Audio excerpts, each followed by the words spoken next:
It's time for your morning news now. A violent Thanksgiving Day incident heads to court today.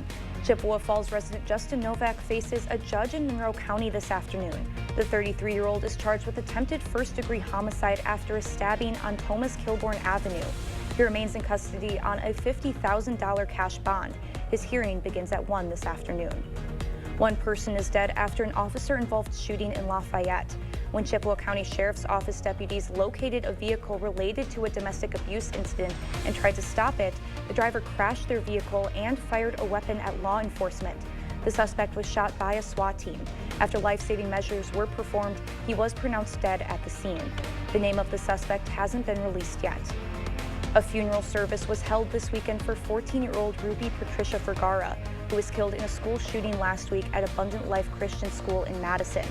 Ruby was one of 2 victims in the attack, alongside 42-year-old teacher Aaron West. 2 other students remain in critical condition. Authorities are still investigating the motive behind the shooting, which was carried out by a 15-year-old.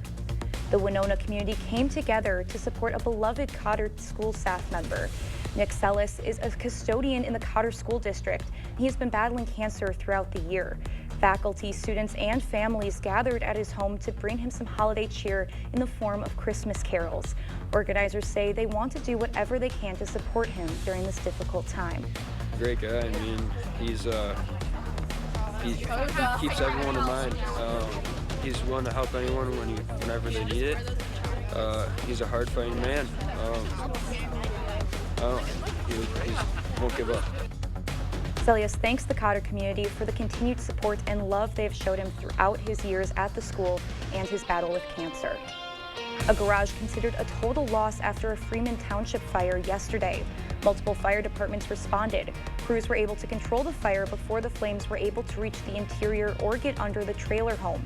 The residents' boat, hunting equipment, and fishing gear were lost in the fire, including their ammunition, which went off during the fire. Ferryville's fire chief says while the garage is a total loss, the rest of the home is salvageable. We began using our thermal imaging camera to see if anything was compromised within the house to prevent spreading by taking siding off and everything else. And it seemed not to be compromised by the heat, other than the siding being melted and panes of exterior glass being broken. There is no word yet on what may have started the fire. The cause of Saturday's log cabin fire in La Crosse is still under investigation. The fire broke out just before 5 p.m. It happened on the 1700 area of Bridle Pooley Road. Nobody was injured or home at the time of the blaze. Police say they have a suspect under arrest after a woman sleeping in a subway car in Brooklyn, New York, was set on fire. She later died due to her injuries. After the NYPD released images of a person of interest, 3 young men called 911 when they saw the suspect on a different subway. Police stopped the train and arrested the man.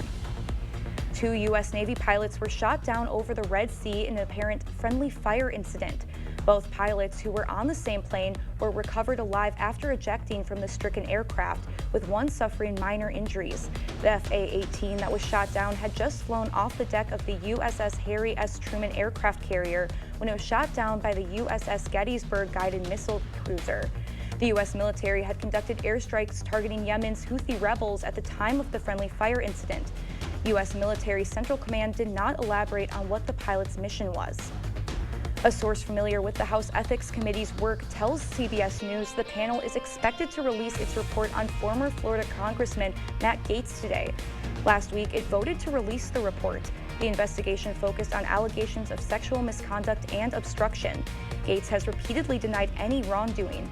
Gaetz resigned from Congress after President-elect Donald Trump said he planned to nominate him to be Attorney General, but Gaetz soon withdrew from consideration.